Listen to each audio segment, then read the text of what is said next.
right, you guys. I am so excited with my next guest, Miss Katie Whitledge. She is a founder of quite a few companies and brands that you're going to love. But I'll let her tell you about it. So, how you doing, Miss Katie? Well, I'm really in a great mood because you and I are finding out so many things we have in common. Krystine, I'm very thankful that you asked me to join you. So I'm excited to be here. I'm so happy. Yes, we were just having a quick chat. We both love Jesus. We're in the beauty industry. We are podcasting. Like the similarities just keep going. So, um, anyway, well, what else? What else can we be like? Oh my gosh, what are you I wish doing I with? could say that I had naturally curly hair, but you always want what you don't have, right? I'm sorry. And we're like both in the opposite direction. Like you're in Florida, I'm in Yeah. Wisconsin. It doesn't get more north or south. You know what I mean? So, Are you a but dog? Are you a dog lady or a cat lady? yeah, cat. But I could go either way. You Are can go you a either cat? way. Okay. I'm a beagle. He's sleeping right now, thank God. Aw. So, all right. Well, that's good. Like, I grew up with a dog, but that was the family dog, and when I Okay, had to have got you. my own responsibilities, I had a cat because then I could leave and know that they were okay, and they could go to the Yeah. bathroom without me Yeah, yeah, yeah. potentially That's being always my irresponsible. thing. That's always my thing. That's I stress about. But anyway, so tell everybody about all of your things. Like let's just like dive into it. Like I have other questions for you too, but There's so much, I know. to go. So, yeah, well, I started out like many people as a hairstylist, and there's a whole story behind that journey because I was the prodigal child of the family, Love it. Oh, I okay? love that But juicy.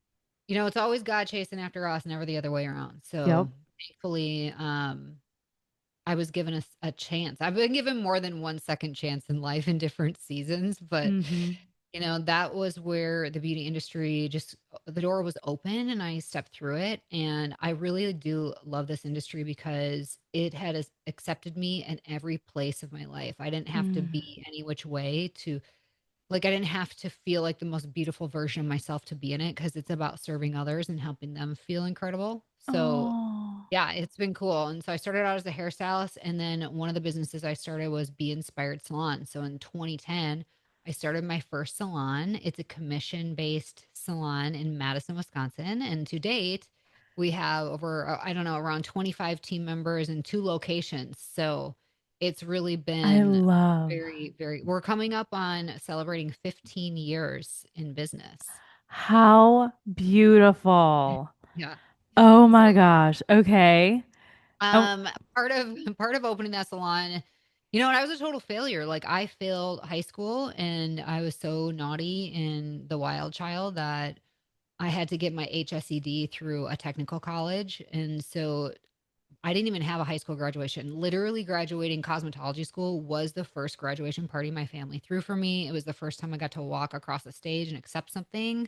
I graduated with honors. Like, that felt really cool. And I want every human in this industry to feel like this sense of pride about we have something that we should be excited about. This isn't mm-hmm. a backup plan. This can be, there's people I see who are working 40 plus hours a week who do not earn the living that some of my stylists earn working 4 days a week. I have young Gen Z stylists building their first home that they are buying and owning is the one they are building from scratch. I mean, who does that in today's market? Wow. It's just so cool. So I've always just decided like this is where I'm meant to be planted around Mm-hmm. these humans, and like I can meet people where they're at because I feel like I've kind of tampered in every type of situation to know Mm-hmm. be able to relate with others. Mm-hmm.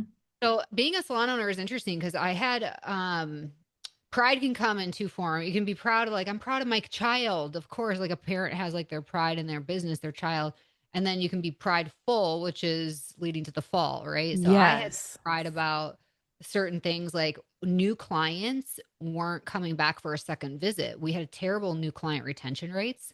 And it was very painful to me because I had pride and like, why wouldn't they love coming here? We do it better than the people down the road. I know that we're the best at giving this exceptional experience because we're doing all these extra things that other places don't do for you and we're not charging you more for that. So in Mm-hmm. my head, love, love, love, add value, add value, add value, and they'll keep coming back. But then I started studying more and more about psychology and why people buy the way they do. So it's called behavioral economics. And I learned Yeah. this term called confirmation bias. And what it means is customers are going to have this unspoken bias about people for various reasons. It can be based on looks, first impressions, it can be based on your title. So for our salon, when a new client is calling or trying to get in, who's available? Usually the people who have less experience, right? Like Yeah. newer people. And automatically you're setting everybody up not for success, but for potential like, oh, is this going to be awkward? Like the customer is, this is a fact, by the way. They're Hmm. more scared to see a new hairstylist than seeing a dentist.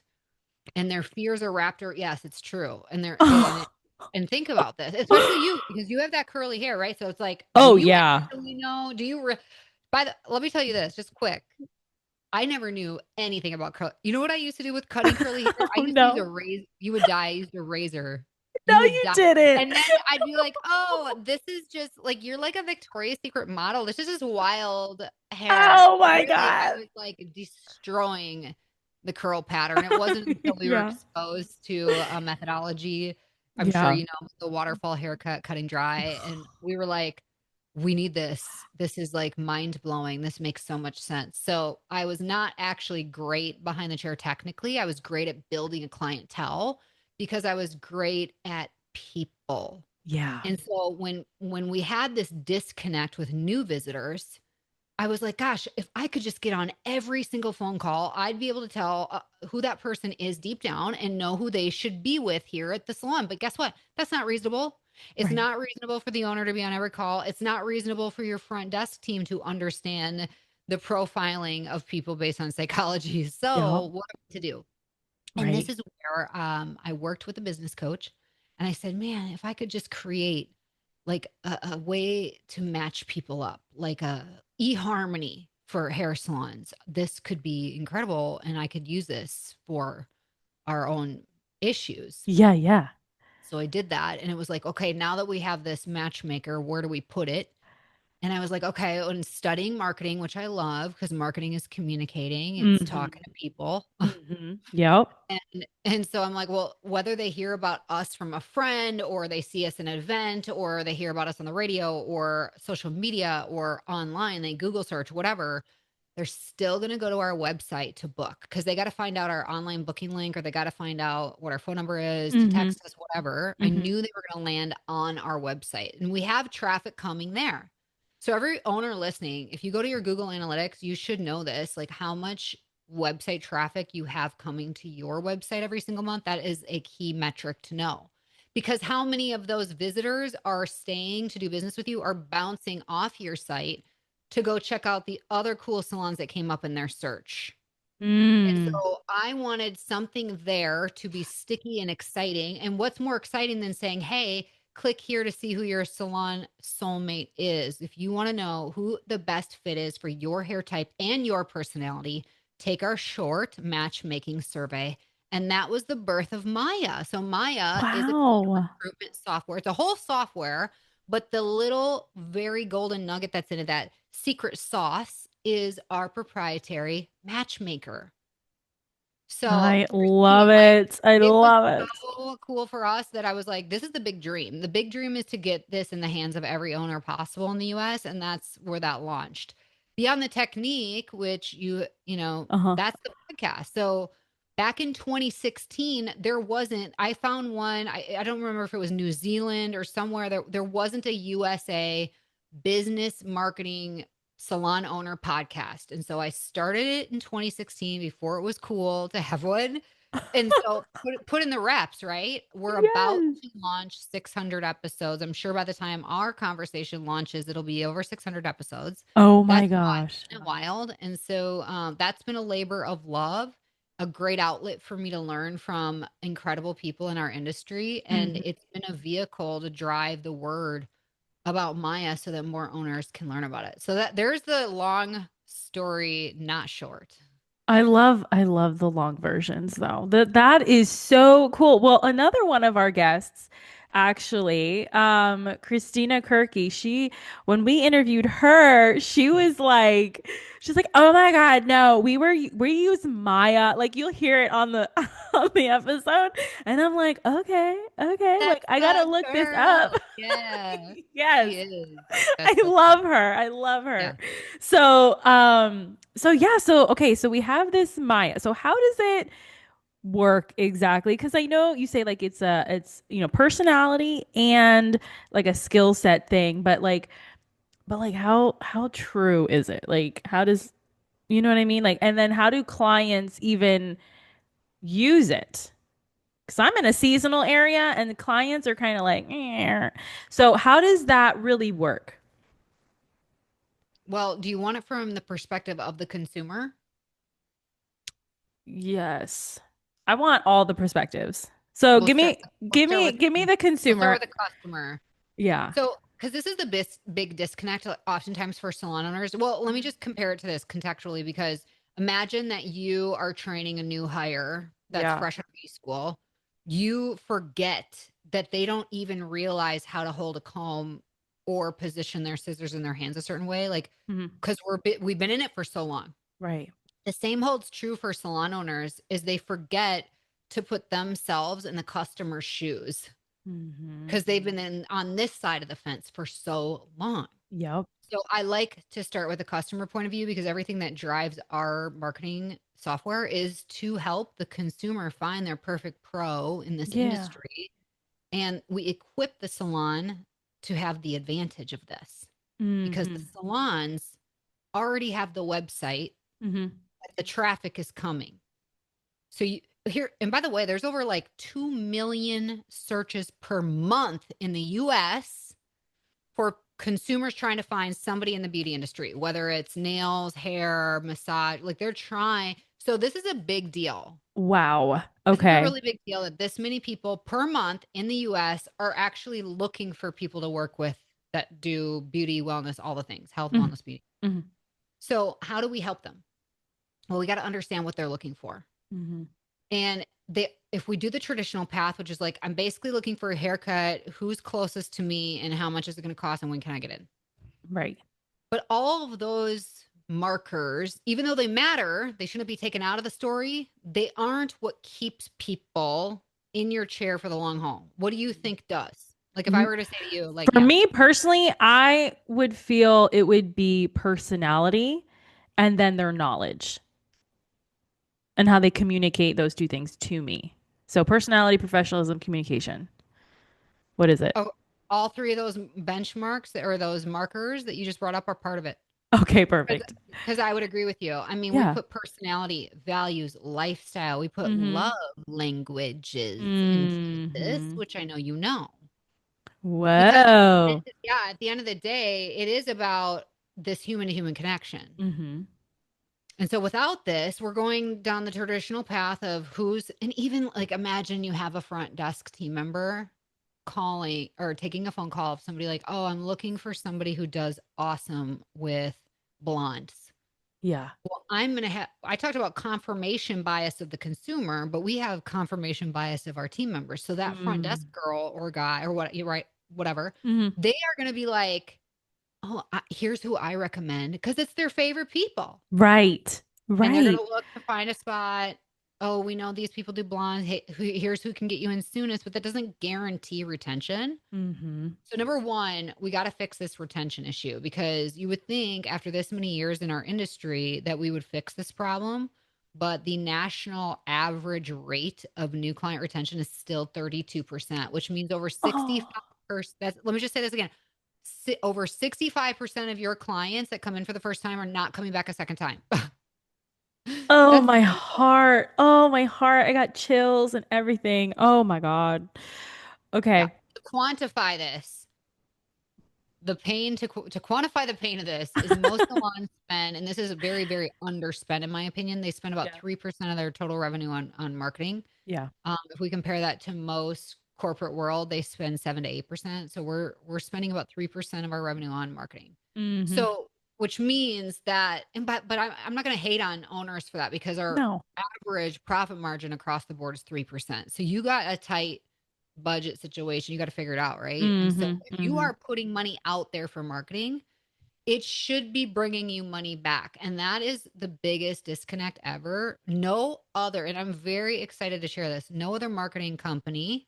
And by the way, we don't build your websites. Like, we are going to do the one thing we do better than anybody else. Okay. Mm-hmm. Mm-hmm. Which is to convert website traffic into clients that will stay forever with you. Okay. Mm-hmm.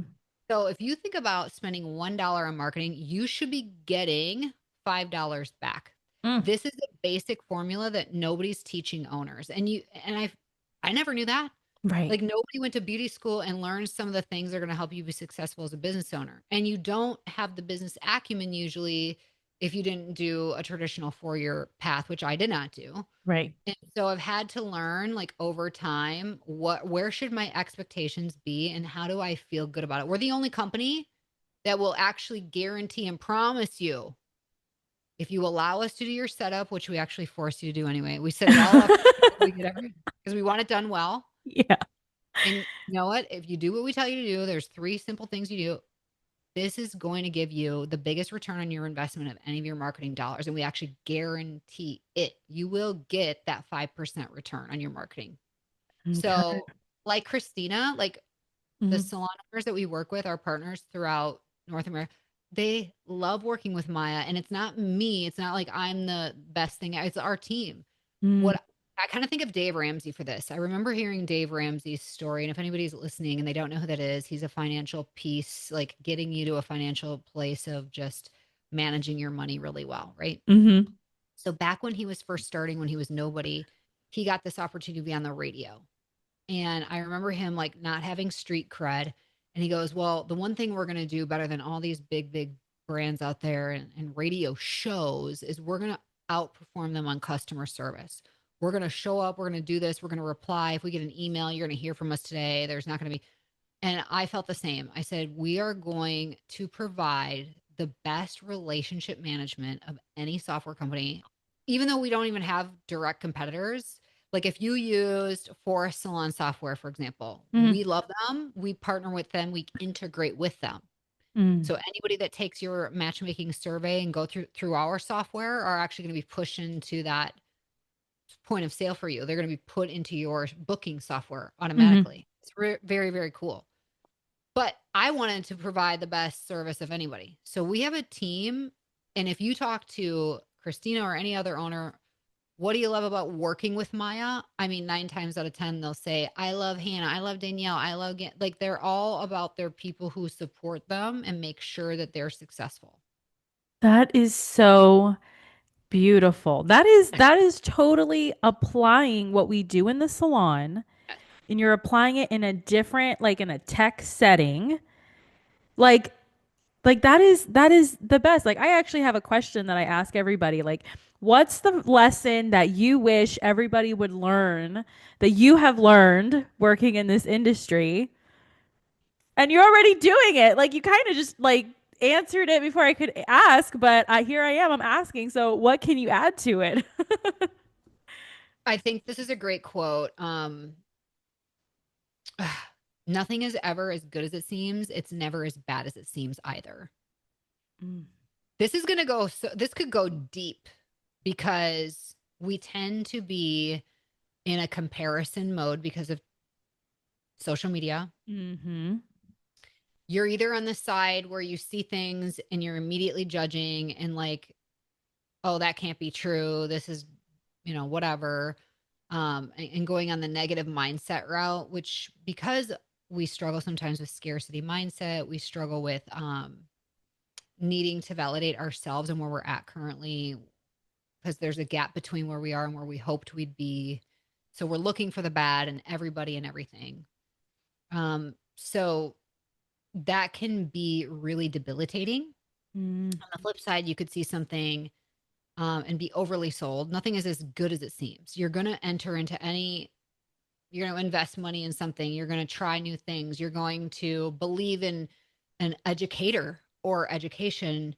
And I always, I guess, no longer surprised when I finally meet that guru or I finally attend this event or I finally do something and I'm like, oh, that that didn't blow my mind or exceed my expectations. So really finding that middle ground of contentment Mm, where nothing is as good as it seems, but it's not as bad as it seems either. right. And being content. And really, for me, I write down like, I'm going to just trust the Lord with the outcomes in all areas of my life. Because are we actually in control? The answer is no. We like to believe we are, but we're not. And Mm-hmm. we're going to just show up and do our best. We're going to really try to make a difference.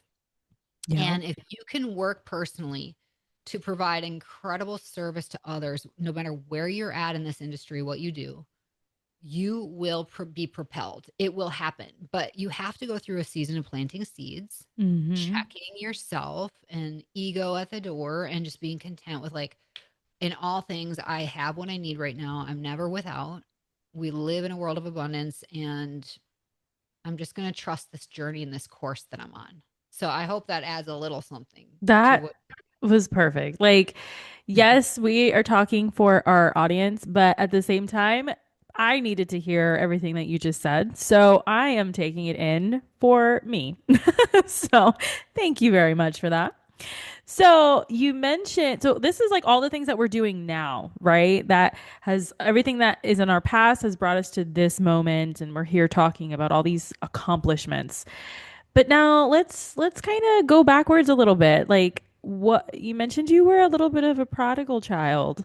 So what was going on? What is your story? What is your the big failure that kind of changed it all for you? I mean, I don't know how deep you want to get on this Let's go, one, but girl. Let's go. I got my rubber boots on. Let's go. we have a real enemy Mm-hmm. who's out to distract us and destroy us. Yep. And um, I think from a very young age, Satan wanted me to.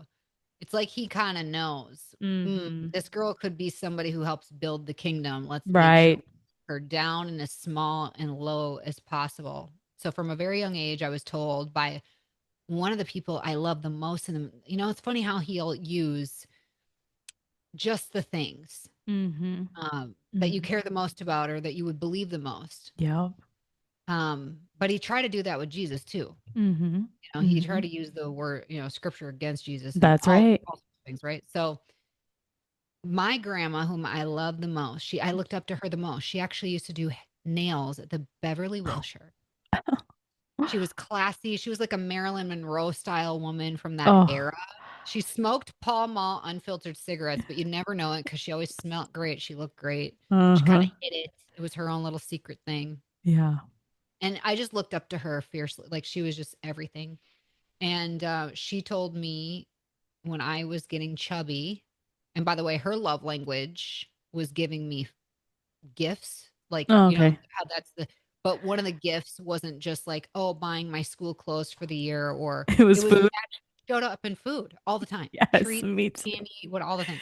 So I Yep. started, if you saw a picture of me from age 4 to age 5, when I started getting babysat by grandma and grandpa, I all of a sudden blew up and I was obese as a little kid. Thankfully, I was in sports, Okay. but if I hadn't been so active, I think it would have been even worse than it was. And it got bad. So let me just share. She said, "You're just big boned like your dad." Oh my Oh, God. That is same. Okay. Yep. I hate that yeah. big So bone thing.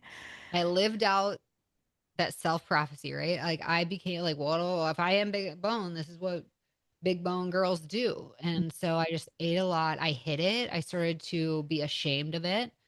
Um, and I struggled. I was a size 13 in sixth grade, and I always had a good mouth on me, Krystine, where if somebody made fun of me, I could like rip their life apart using Oof. words, Hmm. so that was Yep. always a defense mechanism.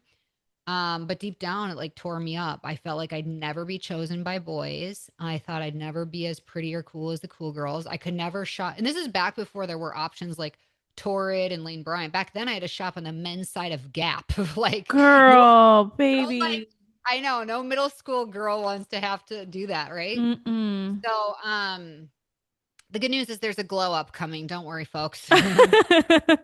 But because I really hated myself, Hmm.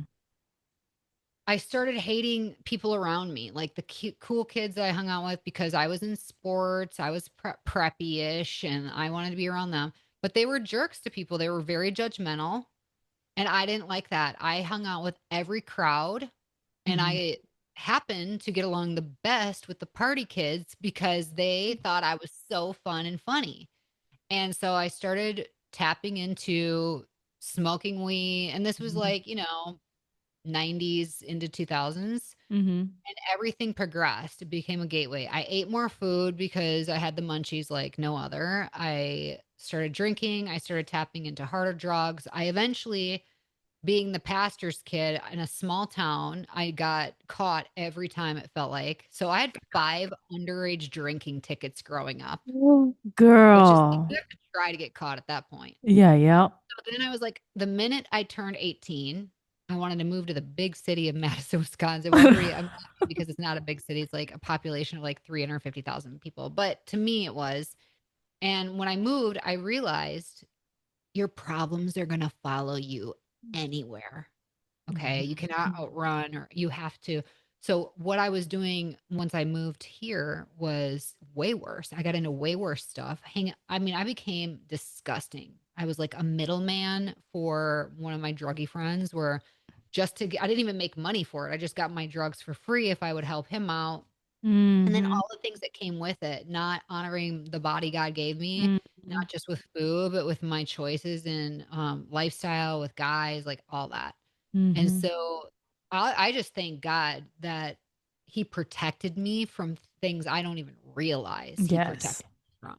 Yeah. And it literally was, there were many moments I woke up, like I thought there were nights that my heart was gonna be so slow that I wouldn't wake up, or there were nights where it was so fast I thought I was gonna have a heart attack and die. Like there were so many moments that should have been my rock bottom, but they weren't.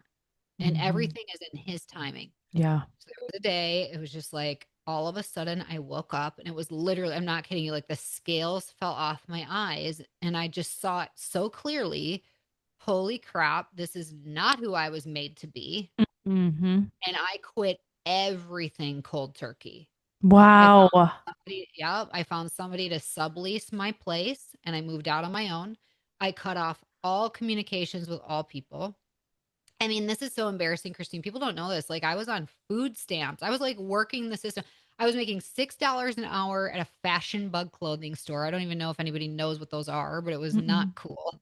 Oh. And trying to be a server at various restaurants where I was just not even showing up half the time. I mean, I was like a serial service team member Mhm. at all these different restaurants because I couldn't hold a job. It was like the lowest of low. And Yeah. just one day my eyes were open and that was it. I just moved on, cut off all friendships, communication, everything. This is not who I'm meant to be. So what did I Mhm. do? I started going to church.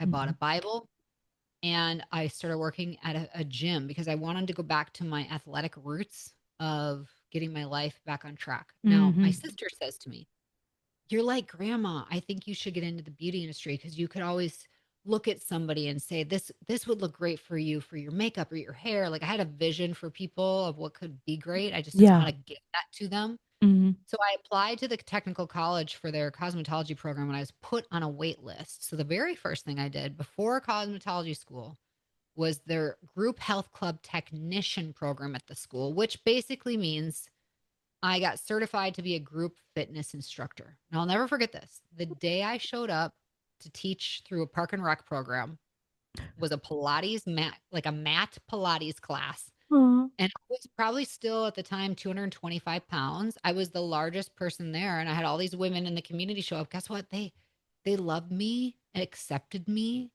and saw me for more than just my outer shell. Mhm. And it was humbling. It was not this superficial thing that you think the beauty industry is or health and wellness. It was like real care from real people. And slowly, God worked in my heart, Mhm. changed my life. I eventually went to beauty school.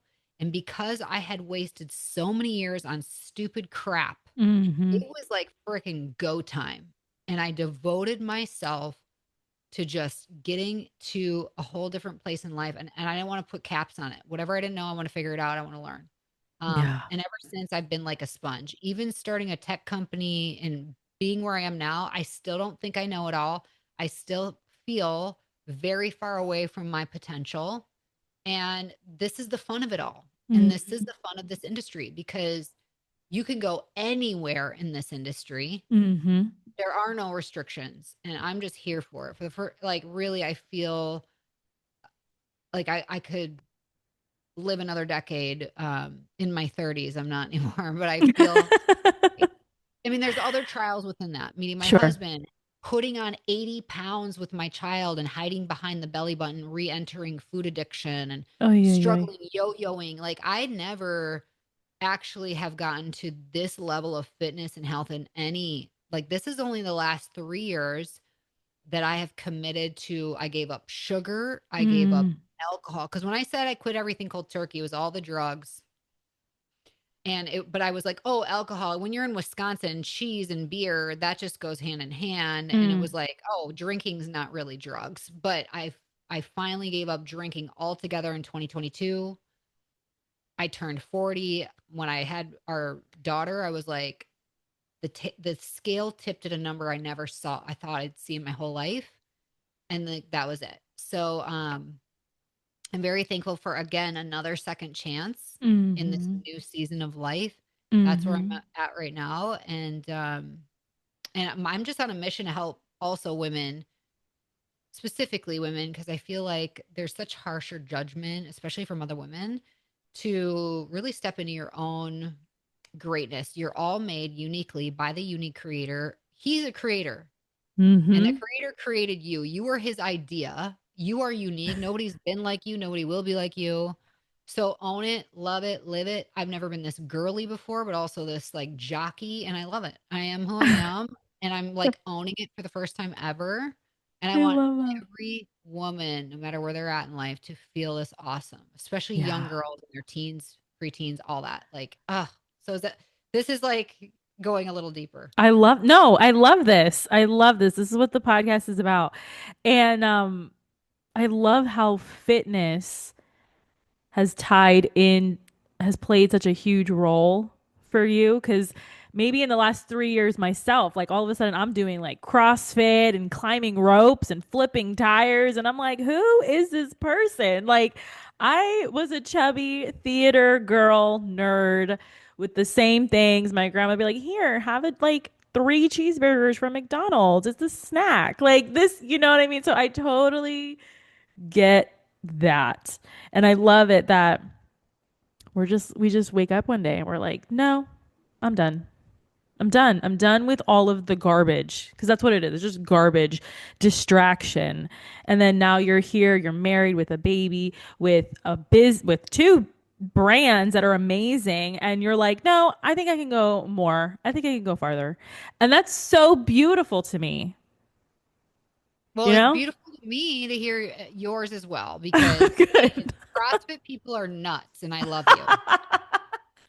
I wish Thanks. I could have the balls to jump on real boxes, but I don't. I jump up to the soft ones because I don't want to mess up these shins. So I have mad respect for you. Like I'm always in pain. I've just like made amends with it. Like, oh, I'm hurting. It's great. But anyway, so okay, so what's a struggle you're going through like today, like right now? Oh, where do I start? Oh, that's great. I think That's that great. I think all of us can relate to lack of faith and just Mhm. that fear is so paralyzing.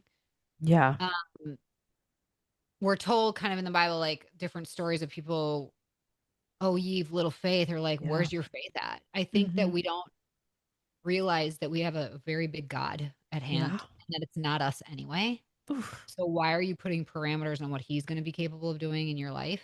Hmm. And that fear is the thing that holds us back. And what can overcome that? Because we're told in the Bible 306, this is ironic, right? Yeah. 365 times throughout the Bible, it's Yes. not fear, Look at right? me. I'm tearing up. This is It's so all true. good, girl. Hmm. Like, I'm with you. And that's one for every day to remind us that you just have to have courage to step out. And it's not going to be perfect. It's funny how every little achievement has come with something wild that I didn't expect, Yeah. that wasn't perfect, but ended up being like, well, but the Lord propelled it. Mm-hmm. Like I got my first keynote when I was after, so I have two kids actually. And after I had our first child, I got this first keynote thing and I was not cute yet. Like, and not that I wasn't cute, but I didn't feel very confident. I'm Yeah. like, of course, here I go, huge on stage.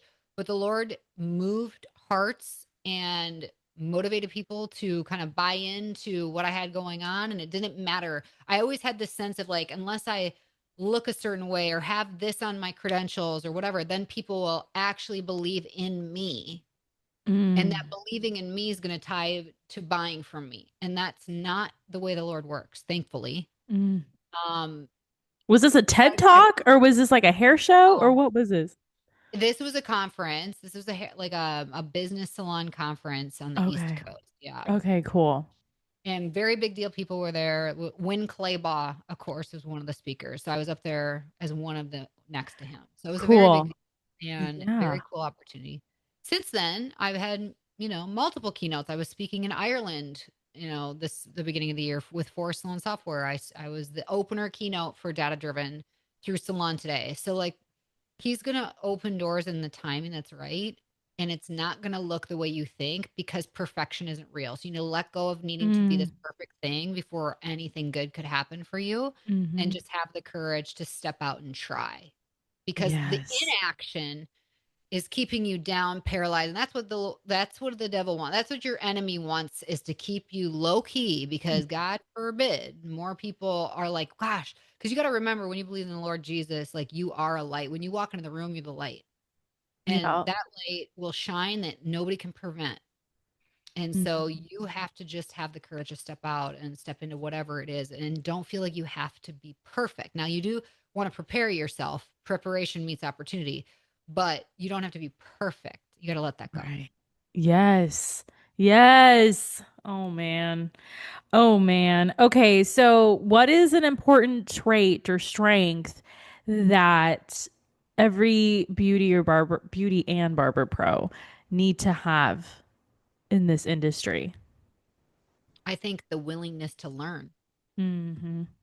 Because when you look at colleagues in your past, or maybe even right now, Mm-hmm. that are not growing, they're doing the same work they did 20 years ago. Eventually, it's just nature, attrition, natural attrition, it's a dying breed. If you're not willing to always be learning and changing with time and opening yourself up. I kind of joked the other day, even, I love music as well, and I actually help once per month with worship at our church. And the lead worship pastor gave me this app to download. Mm-hmm. Already I'm annoyed. I'm lifting up my phone, how we all use it, which is portrait mode. And when I open the app that he made me download, it opens up to, I have to use my phone like this. And I'm like, what? And it's like the sideways, right? Oh, Who wants to yes. use, and it's a learning curve. And he's like, this is where you can adjust the audios and decide to cut, if you only want to do one chorus and end. So here I am. And I said to him this, I said, I don't want to have a boomer attitude or a boomer mindset about this. Not to hate on my boomers, because I came from my Yeah. mom's a boomer, right? But I'm like, Right, right. this is one of those moments where I'm being tested. Am I willing to learn a new thing right now? That's painful for me, Right. but I am, Right. and we need to, because if you have kids right now, especially, they are going to be exposed to things you better know and be aware of. If you don't know more than Mm-hmm. they do, this is an issue. So I'm like, Yeah. nope, I'm going to learn. I'm going to figure it out. Put myself in the stretch zone. I think that's a big thing too, because naturally we're not in a growth mindset. Like, if we're not good at this, the minute we try it the first time, we give up. Oh, it's not for me. Mm-hmm. But that's not the way things work. If you have a Mm-mm. real growth mindset, you're going to be willing to learn, put in the reps, try, try, try. And it's not going to happen for you in 3 months. It may take 3 years. Like the journey I've been on, it's now over 3 years. Yeah. Yes, I love that you say that because I know for me, I'm always like, no, no, no, everything takes time. We're gonna do it. It's gonna be okay. It's gonna be fine. And then we get into those moments where it's like, damn it, I just want it now. Like I just want it now. And we know that's the roller coaster that we go on. And then we teach that to our staff and we tell them, okay, we got to trust the process. It's going to be okay. And they're like losing their minds. And it's like, okay. So yeah, so what would you say with that? Kind of just like just let it happen, right? Just let it happen, let it go, let it be free. We're here. Well, that's the faith side of it from earlier is Yeah. your faith big enough? Like trust the journey, faith Yeah. and trust the journey, have faith that this Mm-hmm. I mean, recently we had a podcast guest on the Beyond the Technique platform who thinks that there's a real threat to beauty industry pros. Like they're just exiting before 5 years of sticking it out Oh because yeah. we are living in a world of instant gratification. I mean, Mm-hmm. Prime days, you get something tomorrow. Like this will be overnighted to you. You'll have it at your doorstep or even the same day. It's crazy. Yeah. So that is now this new disconnect of expectations in what it should look like to grow in this path. And then people are just pivoting left and right. And here's the real threat to individuals when they do that is they lose their identity. They lose their hope of who am I? What am I meant to do? What's my purpose in life? And it's because they're unwilling to like let themselves be planted somewhere Oh, and grow. Yeah. yes. Yes, for sure. Okay, so now what's kind of covered a lot and I'm really Yeah. excited about it. So what do you have going on right now for our listeners to kind of get involved with, get in contact with you? Like what's going on for them in your world? Well, one really cool resource, if you don't mind me plugging, Yes, is plug. I launched my first published book. I've written a few books, they're all e versions, but this was the first real published book. I'm holding it up right now if you're watching. I love It's it. called From First Date to Forever, an Owner's Guide to Marketing Like a Matchmaker. So, okay, here's what I want you to know. This Okay. is not fluffy stuff. This is all real application for any salon owner with your marketing team. I give you actual visuals of real email campaigns, other campaigns, the neuromarketing kind of um, just storyline behind why marketing is everything. You can, if people were to DM me, I have this challenge at my salon right now. I would tell you how marketing would solve that challenge. I promise you it solves 90+% of your issues.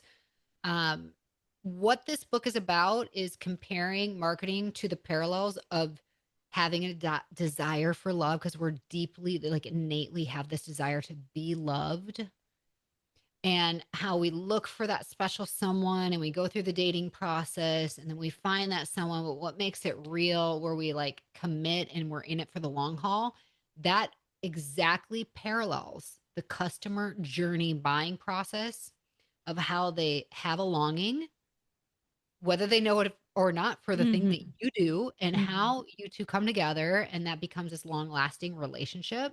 So it's a really great way and easy way to understand marketing, and it has tons of things in it. So this is my number one resource for owners this year, and it's just been flying off. So you can get it on Amazon.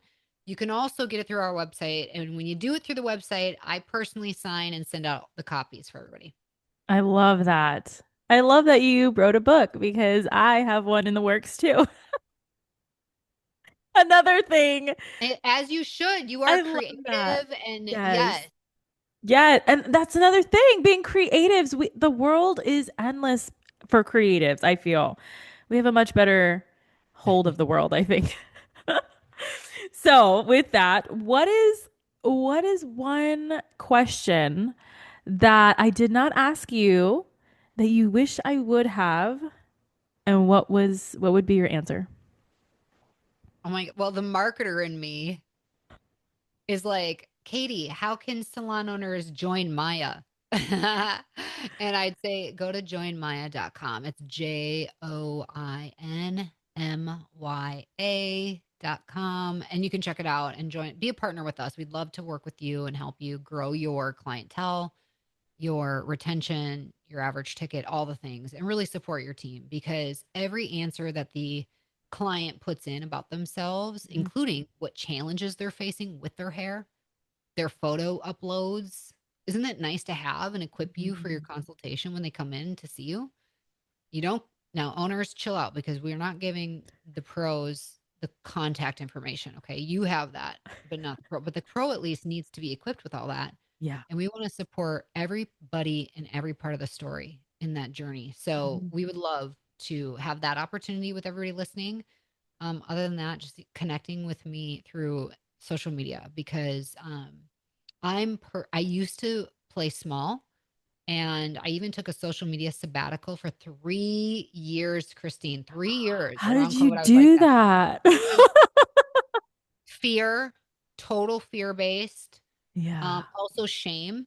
I mean, I had put on 80 pounds with our son, and I put on another six, and then put on 40 some pounds during COVID with stress, and didn't lose all that. Put on another 65 pounds with my daughter. When I tell you it was, to put it in context, this is going to sound wild, but I weigh less now than the amount of weight I've lost. That's Wow. that's wild. So I laid low. I was very scared to put myself out there. And now I'm showing up as the wild and free woman I was made to be, like, right? Like we all are. Yes. And so just Yes. connecting there, I'm pretty active now. I'm just trying to have fun. And by the way, I'm gonna leave you with that because this should be fun. If it's not fun, what's Yes. the point? Like, let's have fun. Every day is a gift of life and let's enjoy it. Absolutely. Oh my gosh, there is so much in this episode. I'm so happy to chat with you. For you guys listening or you're watching this episode on the YouTube channel, make sure to check out the show notes. We're going to have all the links to all the things, especially that book. So Katie, thank you so much for being on the Beauty Pro podcast. Thank you for having me, Krystine.